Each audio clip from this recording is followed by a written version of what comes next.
ಚಂದನ್ ಇದೀಗ ನಟನಾಗಿಯೂ ಕಮಾಲ್ ಮಾಡ್ತಿದ್ದಾರೆ.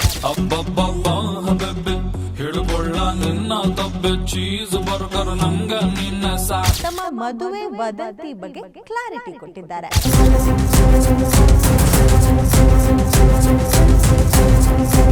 Guarantee guarantee guarantee. ನೀವು ನೋಡ್ತಾ ಇದ್ರ ಗ್ಯಾರಂಟಿ ನ್ಯೂಸ್, ಸುದ್ದಿ ಖಚಿತ, ನ್ಯಾಯ ನಿಶ್ಚಿತ. ನಾನು ಆದರ್ಶಿನಿ.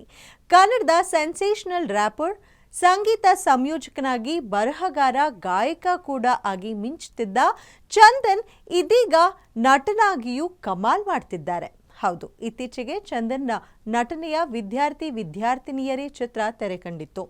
ಇದೀಗ ಸೂತ್ರಧಾರಿ ಸಿನಿಮಾ ರಿಲೀಸ್ ಡೇಟ್ ಅನೌನ್ಸ್ ಮಾಡಿದೆ. ಇದೇ ಮೇ ತಿಂಗಳಲ್ಲಿ ಸಿನಿಮಾ ತೆರೆ ಬರ್ತಿದೆ. ಈ ಮಧ್ಯೆ ಅವರು ಒಂದಷ್ಟು ಲೈವ್ ಕಾನ್ಸರ್ಟ್ ಮಾಡ್ತಾ ತಮ್ಮನ್ನ ತಾವು ಬಿಸಿಯಾಗಿಟ್ಕೊಂಡಿದ್ದಾರೆ. ಇದೆಲ್ಲದಕ್ಕಿಂತ ಹೆಚ್ಚಾಗಿ ಚಂದನ್ ಶೆಟ್ಟಿಯ ಡಿವೋರ್ಸ್ ಸುದ್ದಿ ಸಿಕ್ಕಾಪಟ್ಟೆ ಟ್ರೆಂಡಿಂಗ್ನಲ್ಲಿದೆ. ಹೊಂದಾಣಿಕೆಯ ಸಮಸ್ಯೆಯಿಂದಾಗಿ ಪರಸ್ಪರ ಮಾತನಾಡಿಕೊಂಡೇ ಪತ್ನಿ ನಿವೇದಿತಾ ಗೌಡ ಅವರನ್ನ ರ್ಯಾಪರ್ ಚಂದನ್ ಶೆಟ್ಟಿ ವಿಚ್ಛೇದನ ನೀಡಿದ್ರು. ಅದಾದ ಬಳಿಕವೂ ಮುದ್ದು ರಾಕ್ಷಸಿ ಅನ್ನೋ ಚಿತ್ರದಲ್ಲಿ ಮಾಜಿ ಸತಿಪತಿಗಳಾದ ಚಂದನ್ ನಿವೇದಿತಾ ಒಟ್ಟೊಟ್ಟಿಗೆ ತೆರೆನ ಹಂಚಿಕೊಂಡಿದ್ರು. ಯಾವಾಗ ನಿವಿ ಜೊತೆ ಚಂದು ಬ್ರೇಕಪ್ ಕನ್ಫರ್ಮ್ ಆಯ್ತೋ ಆಗ್ಲೇ ಸೂತ್ರಧಾರಿ ನಟಿಮಣಿ ಸಲಗಾ ಸಂಜನಾ ಆನಂದ್ ಜೊತೆ ಚಂದನ್ ಶೆಟ್ಟಿ ಮದುವೆ ಅಂತೆ ಅನ್ನೋ ಅಂತೆ ಕಂತೆಗಳು ಜೋರಾಗಿ ಹರಿದಾಡ್ತಿದ್ವು. ಆದ್ರೀಗ ಸೂತ್ರಧಾರಿ ಸಿನಿಮಾದ ರಿಲೀಸ್ ಡೇಟ್ ಅನೌನ್ಸ್ ಮಾಡೋ ನಿಟ್ಟಿನಲ್ಲಿ ನಿರ್ಮಾಪಕ ನವರಸನ್ ಒಂದು ಸುದ್ದಿಗೋಷ್ಠಿನ ಆಯೋಜಿಸಿದ್ರು. ಆ ಸುದ್ದಿಗೋಷ್ಠಿಯಲ್ಲಿ ಆಗಮಿಸಿದ ನಾಯಕ ನಟ ಚಂದನ್ ಶೆಟ್ಟಿ ಹಾಗೂ ಸಂಜನಾ ಇಬ್ಬರೂ ಕೂಡ ತಮ್ಮ ಮದುವೆ ವದಂತಿ ಬಗ್ಗೆ ಕ್ಲಾರಿಟಿ ಕೊಟ್ಟಿದ್ದಾರೆ. ಅಷ್ಟೇ ಅಲ್ಲ, ಇಬ್ಬರ ನಡುವೆ ಎಂತಹ ಸ್ನೇಹ ಬಾಂಧವ್ಯ ಇದೆ ಅನ್ನೋದನ್ನ ಸಹ ಮುಕ್ತವಾಗಿ ಮಾತನಾಡಿದ್ದಾರೆ. ಡ್ಯಾಶ್ ಸಾಂಗ್ ಹಿಟ್ ಆದಮೇಲೆ ನನ್ನ ಲೈಫ್ನಲ್ಲಿ ಏನೇನೋ ಆಗೋಯ್ತು ಅಂತ ಚಂದನ್ ಶೆಟ್ಟಿ ಹೇಳಿದ್ದಾರೆ. ನನಗೆ ಫ್ರೆಂಡ್ಸ್ ಎಲ್ಲ ಕಾಲ್ ಮಾಡಿ ನೀನು ಸಂಜನಾ ಮದುವೆ ಯಾವಾಗ, ಮದುವೆ ಆಗ್ತಿದ್ದೀರಾ ಅಂತೆಲ್ಲ ಕೇಳಿದ್ರು. ನನ್ನ ಮದುವೆ ಬಗ್ಗೆ ನನಗೇನೇ ಗೊತ್ತಿರಲಿಲ್ಲ. ಯಾರ್ಯಾರೋ ಏನೇನೋ ಮಾತಾಡ್ಕೊಂಡಿದ್ರು.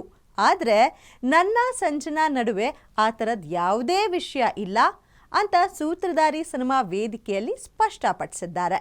ಇನ್ನೊಂದು ವಿಷಯ ಹೇಳ್ಬೇಕು ಅಂತ ಹೇಳಿದ್ರೆ, ಸಂಜನಾ ಅವ್ರ ಜೊತೆ ಡ್ಯಾಶ್ ಸಾಂಗ್ ಮಾಡಿ ಏನೇನೋ ಆಗೋಗ್ಬಿಡ್ತು ನನ್ನ ಲೈಫಲ್ಲಿ. ಇಷ್ಟು ದಿನ ಒಟ್ಟಿಗೆ ನಾವು ಸ್ಟೇಜ್ ಮೇಲೆ ಕಾಣಿಸ್ಕೊಂಡಿರ್ಲಿಲ್ಲ. ನಂದು ಅವ್ರದ್ದು ಮದುವೆ ಆಗುತ್ತೆ ಹಂಗೆ ಹಿಂಗೆ ಅಂತೆಲ್ಲ ತುಂಬ ರೂಮರ್ಸ್ ಮಾಡಿದ್ರು. ನನಗೊಬ್ರು ಫೋನ್ ಮಾಡಿದ್ರು, ನನ್ನ ಪರಿಚಯದವ್ರನ್ನೇ, ಏನಪ್ಪ ಸಂಜನಾ ಜೊತೆ ಮದುವೆ ಅಂತ. ಇಲ್ಲ ಸರ್ ಅಂದ್ರೆ, ಸುಮ್ಮನಿರ ನನಗೆ ಗೊತ್ತು, ನನಗೆ ಗೊತ್ತಿಲ್ಲ ನನ್ನ ಮದುವೆ ಇವ್ರ ಜೊತೆ ಇದೆ ಅಂತ, ಅವ್ರಿಗೆ ಗೊತ್ತಂತೆ, ಅದು ಹಿಂಗೆ ಅಂತ ನನಗೆ ಗೊತ್ತಾಗಿಲ್ಲ. ಸೊ ಇವತ್ತಿಗೆ ಸಂಜನಾ ಅವರೇ, ನೀವು ದಯವಿಟ್ಟು ಹೇಳ್ಬಿಡಿ ಎಲ್ಲರ ಮುಂದೆ, ಅದಕ್ಕೆ ಮುಕ್ತಾಯ ಸಮಾರಂಭ. ಆಫ್ಕೋರ್ಸ್ ಇದೊಂದು ಕ್ಲಾರಿಫಿಕೇಶನ್ ಕೊಡಬೇಕಿತ್ತು. ಇದು ಮೀಡಿಯಾದಲ್ಲಿ ಇಂಡಸ್ಟ್ರಿ ಅಲ್ಲದೆ ಫ್ಯಾಮಿಲೀಸ್ ಕಡೆಯಿಂದನೂ ಎಲ್ಲ ಪ್ರೆಷರ್ ಆಗೋಕ್ಕೆ ಕ್ವೆಶನ್ಸ್ ಬರೋಕ್ಕೆ ಸ್ಟಾರ್ಟ್ ಆಗಿಬಿಡ್ತು. But his more like a friend or his more like a brother to me. So no very genuinely very sweet that way. So ಆ ಥರ ಯಾವುದೂ ಇಲ್ಲ. ನಾವು ಡ್ಯಾಶ್ ಸಾಂಗಲ್ಲಿ ಬಿಟ್ಟೆ ವಿ ಹ್ಯಾವ್ ಹಾರ್ಡ್ಲಿ ಸ್ಪೋಕನ್, ನಾನು ಚಂದನ್ ಅವರು. ಸೊ ಇವತ್ತೇ ಎಲ್ಲ ಸ್ಪೆಕ್ಯುಲೇಷನ್ಸ್ಗೆ ಒಂದು ಏನಂತಾರೆ ಒಟ್ಟಾರೆ ಇವರಿಬ್ಬರು ನೀಡಿದ ಸ್ಪಷ್ಟನೆಯಿಂದ ಸಾಕಷ್ಟು ಮಂದಿಗೆ ಒಂದು ಕ್ಲಾರಿಟಿ ಸಿಕ್ಕಂತಾಗಿದೆ. ಅದರಲ್ಲೂ ಸಂಜನಾ ಚಂದನ್ ರನ್ನ ಬ್ರದರ್ ಅಂದ್ಬಿಟ್ರಲ್ಲ ಅಂತ ಒಂದಷ್ಟು ಮಂದಿ ಮೂಗು ಮುರಿತಿದ್ದಾರೆ. ನೋಡೋದಲ್ಲ, ಇದಾಗಿತ್ತು ಇವತ್ತಿನ ಇಂಟ್ರೆಸ್ಟಿಂಗ್ ಸುದ್ದಿ. ಮತ್ತಷ್ಟು ಇಂಟ್ರೆಸ್ಟಿಂಗ್ ಸುದ್ದಿಗಾಗಿ ನೀವು ನೋಡ್ತಾ ಇರಿ ಗ್ಯಾರಂಟಿ ನ್ಯೂಸ್, ಸುದ್ದಿ ಖಚಿತ, ನ್ಯಾಯ ನಿಶ್ಚಿತ.